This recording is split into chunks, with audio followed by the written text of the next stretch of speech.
किस पॉलिसीज पर मलबा डाला जाता है।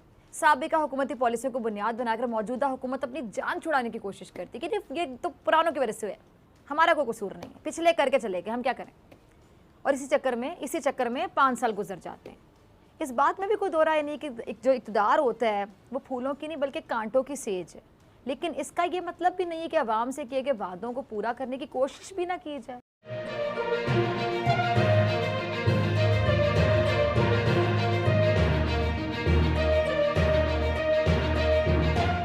अभी की कहावत है कि रा पे आ जाने या वाह पे आ जाने। इसका मतलब ये है कि किसी चीज़, किसी रास्ते का पता उस पर चल के ही मालूम होता है। जब वास्ता पड़ता है फिर पता चलता है, क्योंकि हकीकी दुनिया और होती है और ख्याली दुनिया बिल्कुल और होती है। रियलिटी में, इमेजिनेशन में बहुत फ़र्क होता है। आम जिंदगी में इंसान क्या क्या ख्याली पुलाव कहते कि बनाता है, लेकिन ज़रूरी नहीं कि हकीकत में वैसा हो जाए जैसा वो सोच रहा है। फैंटेसी कभी भी हकीकत नहीं बन सकती। आप ख्याली दुनिया पर मबनी फिल्में देख लें, ऐसे ऐसे मनाजिर, ऐसी ऐसी कहानी दिखाई जाती है जिसका हकीकत से कोई ताल्लुक नहीं होता। और इसीलिए ख्याली दुनिया में रहने वाले अपने मकसद हासिल करने में अक्सर कामयाब नहीं होते हैं। किस भाव बिकती है ये इंसान को हकीकी ज़िंदगी में आने के बाद ही पता चलता है। जब तक इंसान अमली ज़िंदगी में कदम नहीं रखता तब तक वो खुद से तसव्वुरात तराशता रहता है। उसकी एक मिसाल आप देख लें कि उस नौजवान की तरह जो तालीम हासिल करते हुए कई ख्वाब से जा लेता है। वो सोचता है कि डिग्री हासिल करके उसे फ़ौरन नौकरी मिल जाएगी। जब नौकरी मिल जाएगी तो फिर वो इस काबिल हो जाएगा कि अपने सारे ख्वाब पूरे कर सके। लेकिन जब वो डिग्री हासिल कर लेता है और नौकरी ढूंढने निकलता है, फिर उसको पता चलता है कि नौकरी का असूल इतना आसान नहीं है। डिग्री होने के बावजूद नौकरी के लिए यहाँ वहाँ के धक्के खा रहा होता है, नौकरी नहीं मिल रही होती। और जब खुदा करके उसको नौकरी मिल जाती तो फिर ये राज भी खुलता है कि तनख्वाह में ख्वाब पूरे नहीं होते, सिर्फ गुजारा होता है।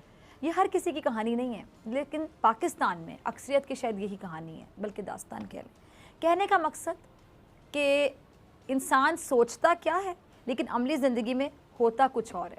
कंफर्ट जोन में रहकर अपने मुताबिक सोचा और समझा तो जा सकता है, लेकिन कंफर्ट जोन से बाहर निकलकर हकीकत की दुनिया में आना ही असल इम्तिहान होता है, क्योंकि दूर के ढोल हमेशा सुहाने ही लगते हैं। अच्छा, हाल की बात करते हैं, पाकिस्तान की बात करते हैं। यहाँ कहानी हमारी सियासत की भी है। ठीक इसी तरह जब किसी जमात के पास इक़्तिदार नहीं होता और वो उसके हसूल के लिए जद्दोजहद करती है, अवाम को समझाया ये जाता है कि इक़्तिदार एक ऐसी जादू की छड़ी है जिसके छूने से मुल्क के तमाम मसले हल हो जाएंगे। अवाम को बड़े बड़े ख्वाब दिखाए जाते हैं, उनकी और उनकी नस्लों की तकदीरें बदलने की बात की जाती, दावे किए जाते हैं। लेकिन जब इक़्तिदार मिलता है तो फिर अवाम से किए गए दावे धरे के धरे रह जाते हैं। फिर वसाइल के कम होने का रोना रोया जाता है कि वसाइल ही नहीं, क्या करें। हुक्मरान जमात भी हाथ बंधे होने की शिकायत करती दिखाई देती है। पिछली हुकूमतों की नाकिस पॉलिसीज पर मलबा डाला जाता है। साबिका हुकूमती पॉलिसियों को बुनियाद बनाकर मौजूदा हुकूमत अपनी जान छुड़ाने की कोशिश करती है कि ये तो पुरानों की वजह से है, हमारा कोई कसूर नहीं है, पिछले करके चले गए, हम क्या करें। और इसी चक्कर में 5 साल गुजर जाते हैं। इस बात में भी कोई दो राय नहीं कि जो इक़्तिदार होता है वो फूलों की नहीं बल्कि कांटों की सेज है। लेकिन इसका ये मतलब भी नहीं है कि अवाम से किए गए वादों को पूरा करने की कोशिश भी ना की जाए। तहरीक इंसाफ की कहानी नून लीग और पीपल्स पार्टी से मेरे ख्याल से इस तरह मुख्तलिफ है कि उसे पहली बार इक़्तिदार मिला। इमरान खान को पहली बार वज़ीर आज़म तब्दीली के नारे ने बनाया और उनकी तब्दीली का नारा स्टेटस को के ख़िलाफ़ था। इक़्तिदार से पहले वज़ीर आज़म ने आवाम से जो है निज़ाम में तब्दीली का वादा किया था, एक बार नहीं बार बार किया था कि अवाम को 90 रोज़ में तब्दीली ला कर दिखाएँगे। ये दावा किया था, ये उम्मीद भी दिलाई गई थी कि तब्दीली की जो सुनामी है वो पुराने फरसुदा निज़ाम को बहा कर ले जाएगी। लेकिन अफसोस के साथ कहना पड़ता है कि सारे वादे, सारे दावे, सारे नारे सियासी निकले, तब्दीली नहीं आ सकी। अगर एक लाइन में बात करूं, तब्दीली नहीं आ सकी। वज़ीर आज़म इमरान खान साहब अपोजिशन में थे तो बड़े पुरजोश थे, लेकिन जैसे उनको इक़्तिदार मिला तो फिर उन्हें भी आटे दाल का भाव मालूम हो गया। अब मैं समझती हूँ कि वज़ीर आज़म का बड़ापन है कि वो खुद ये बात तस्लीम कर रहे हैं कि इक़्तिदार मिलने के बाद जिम्मेदारियों को निभाना आसान काम नहीं है। पहले वो कहते थे कि तब्दीली आ नहीं रही, तब्दीली आ चुकी है, और अब ये फरमाते हैं कि तब्दीली को बटन नहीं है जो दबाया जाए और उसके ज़रिए से निज़ाम में फौरी तब्दीली आ जाए।